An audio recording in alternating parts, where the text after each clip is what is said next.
In the early morning hours of September the 10th, 27-year-old Hamida Jandobi was awoken by the sound of jangling keys and whispers of a name every condemned prisoner dreaded.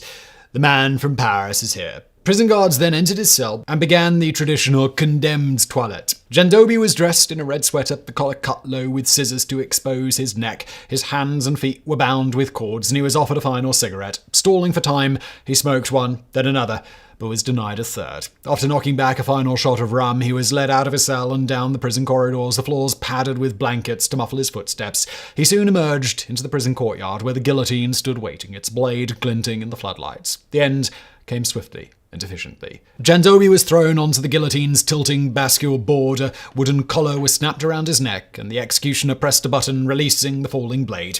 Within seconds, Djandoubi was dead, his severed head tumbling into a wicker basket at the base of the machine. While this might sound like an episode out of 1700s revolutionary France, this scene actually took place in the year 1977, less than 5 months after the first Star Wars movie debuted in theaters. It was the end of a long and bloody era, for on that day, Hamid Djandoubi became the last person in France and the Western world to face justice at the hands of the national razor. While inextricably associated with the French Revolution in 1789 to 1799, the concept of the guillotine is in fact considerably older. Ancient Romans developed a device known as the manilla, consisting of a pillory-like contraption into which the condemned's head was clamped. A blade was inserted into a slot in the top and hammered down with a mallet to sever the victim's head. Starting in the 13th century, a device closely resembling a modern guillotine was used for executions in the English town of Halifax, Yorkshire. The Halifax gibbet, as it was known, sported a pair of wooden uprights and vertically falling blades, though the blade itself took the form of a curved axe head, and removed the victim's head more through blunt trauma than a clean slice. Similar devices were recorded in 14th century Ireland and 16th to 18th century Scotland, where it was known as the maiden. For much of history, however, such contraptions were the exception to the rule. The vast majority of executions were carried out by hand, with the method of execution depending on the condemned social class. Commoners were made to strangle slowly at the end of a hangman's rope, or subjected to the breaking wheel, in which the condemned was tied to a frame and their bones broken with an iron bar. Nobles, by contrast, were beheaded with an axe or a sword, with the family of the condemned often paying extra to ensure that the blade was sharp and the execution swift and painless. In France, this state of affairs persisted until the late 18th century in the reign of King Louis XVI. In 1788, amid rising revolutionary sentiment across the country, a blacksmith named Mature Louchard was murdered by his son Jean. The elder Louchard, a staunch traditionalist and royalist, disapproved of his son's egalitarian ideals and planned to marry his girlfriend Helen to teach him a lesson. One night, Jean snuck into his father's house to rescue Helen, only to be caught by Mathurin. A struggle ensued, during which Jean struck Mathurin in the head with a hammer, killing him instantly. Despite pleading self-defense, Jean Louchard was convicted and sentenced to death on the breaking wheel. But as he was being led to his execution, the crowd, seeing Louchard as a martyr for revolutionary ideals, seized him and carried him to safety. Moved by this dramatic show of popular will, King Louis granted Louchard a royal pardon and banned the use of the breaking wheel in France. Alas, this act of mercy did little to secure Louis's grip on power, for a year later revolution broke out, and in 1791 the French monarchy was overthrown. The Revolutionary National Assembly sought to reform nearly every aspect of French life under the Ancien Regime, or Old Order, including the practice of capital punishment. On the 10th of October 1789, physician Joseph-Ignace Guillotin proposed to the Assembly that a more humane form of execution be developed, one which would be used on all condemned criminals regardless of social class. Such a device would align with the revolutions of liberty, equality, and fraternity, and the Enlightenment era notion that the purpose of capital punishment was simply to end life rather than to inflict unnecessary pain. To carry out the deed, Guillotin proposed a device similar to the Halifax gibbet and the maiden, which would sever the condemned's head, quote, in the twinkling of an eye, and you never feel it. While many of his fellow revolutionaries failed to take Guillotin's suggestions seriously, his ideas struck enough of a chord that in October 1791 the Assembly passed a law making decapitation the sole method of legal execution in France and formed a special committee to determine the best possible mechanism. Contrary to popular belief, Guillotin did not design or build the machine that would eventually come to bear his name. That honour belongs to Dr. Antoine Louis, physician to the king and secretary of the Academy of Surgery. Louis's design featured a number of improvements over previous falling blade devices, including a tilting bascule board to which the victim could be strapped, a sliding wooden collar or lunette to secure the victim's neck, and an angled rather than a straight or curved blade to ensure a cleaner cut. Ironically, according to legends, the latter feature was suggested by none other than King Louis himself, who, among other things, was an avid amateur locksmith and enthusiast for all things mechanical. A prototype execution machine was constructed by German harpsichord maker Tobias Schmidt, and on April 17, 1792, Dr. Louis and a group of government officials gathered at the Bicêtre Hospital to put the new machine through its paces. Over the course of the day, bundles of hay, sheep, and several human corpses were subjected to the falling blade. The results were impressive, and the device was approved as France's standard method of execution. Though initially dubbed the Lucette after its actual inventor, the machine soon became known as the guillotine. The guillotine made its public debut on April 25, 1792, when it was used to execute the notorious highwayman Nicolas Jacques Peltier. While the machine worked as advertised, the crowd that gathered to watch Peltier's death came away disappointed. For many, the newfangled method of execution was too quick and efficient, lacking the drama and macabre spectacle of hanging or the breaking wheel. But there would soon be more than enough drama to go around, as the use of the guillotine soon ramped up to terrifying proportions. During the Reign of Terror of 1793 to 1794, when individuals suspected of harboring anti-revolutionary sentiments were rounded up and condemned by the thousands, over 16,500 people were subjected to the national razor or people's avenger, most famously King Louis XVI and his queen, Marie Antoinette. The man tasked with carrying out many of these beheadings was Charles-Henri Sanson, the chief executioner under the old regime. Like many in his peculiar trade, Sanson came from a long line of executioners, and not necessarily by choice. For much of history, executioners, known by the derogatory term bourreau, occupied a controversial position in French society, despised, shunned, and denied many of the rights of their fellow citizens. For while they performed their grim duty under the legal authority of the state, executioners were nonetheless seen as tainted killers, with an old superstition holding that anything touched by an executioner was also touched by the devil himself. Due to this prejudice, executioners were forced to live on the outskirts of town, schools refused to teach their children, bakers kept their bread separate, and the churches refused to marry them, except into the families of other executioners. Thus, by the 20th century, most of the executioners in France could trace their lineage back to only a handful of families. One of the few exceptions to this rule was Sanson, who, thanks to his key role in dispatching the enemies of the revolution, was hailed as a national hero and the avenger of the people. His typical work uniform, consisting of striped trousers, a tricorn hat, and a green coat,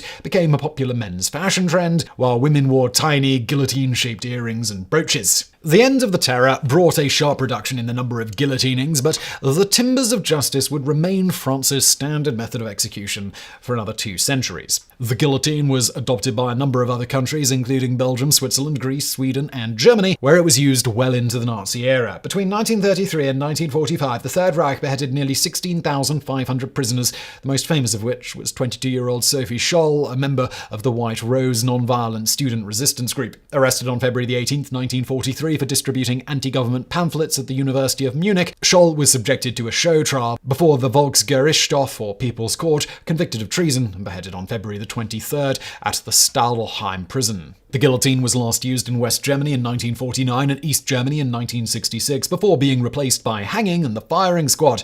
In its country of origin, however, the national razor carried on its grim work, though no longer with the carnival atmosphere that typified early executions. The last public guillotining in France was carried out on June 17, 1939, on Eugen Weidmann, a German convict who, along with 2 accomplices, kidnapped, robbed, and murdered 6 wealthy tourists in Paris. Weidmann's execution, carried out in front of Saint-Pierre prison in Versailles, was witnessed by then 17-year-old British actor Christopher Lee, who later described the scene that followed. They rushed Weidmann to the extraordinary structure so that his feet came off the ground. His hands were tied behind him and his head was held back. They set him down by the plank and punched him in the stomach so that he fell forwards onto it.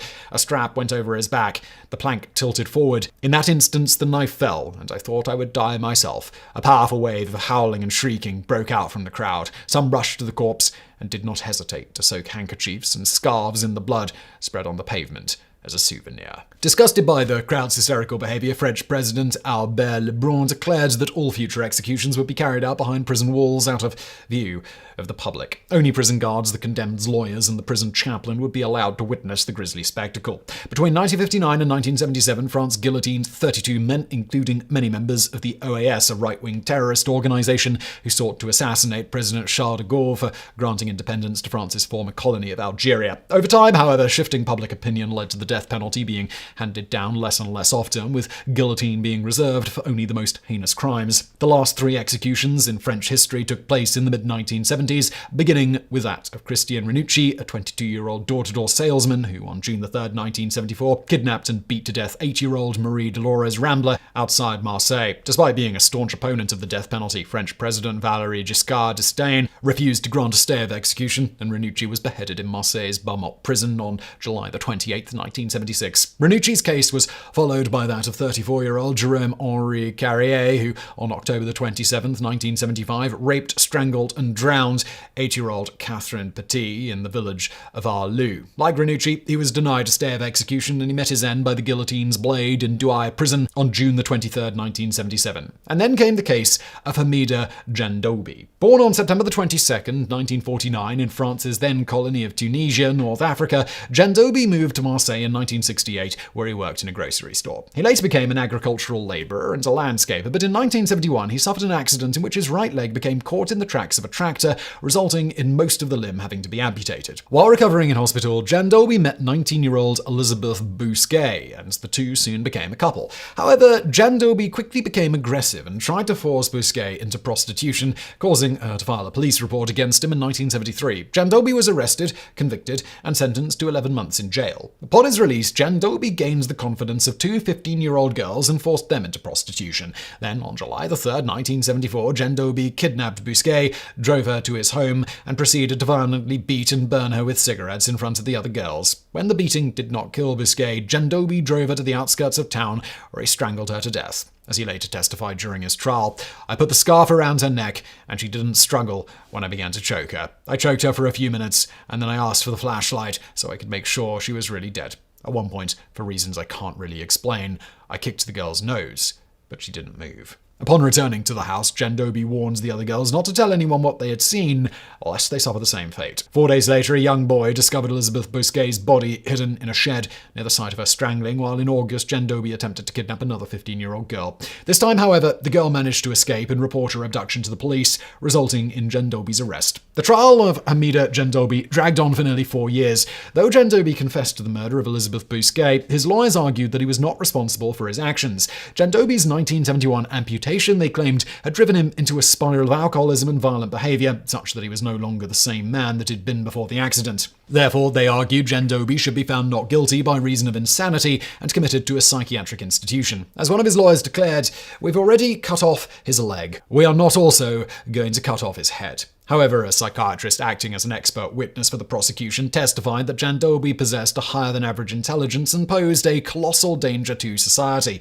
The jury agreed, and on February 25, 1977, Djandoubi was found guilty of torture, murder, rape, and premeditated violence against 3 minors and sentenced to death. Djandoubi's lawyers appealed twice for clemency without success, while once again President d'Estaing refused to grant a stay of execution. Djandoubi's execution on September 10th took place at 4:40 a.m.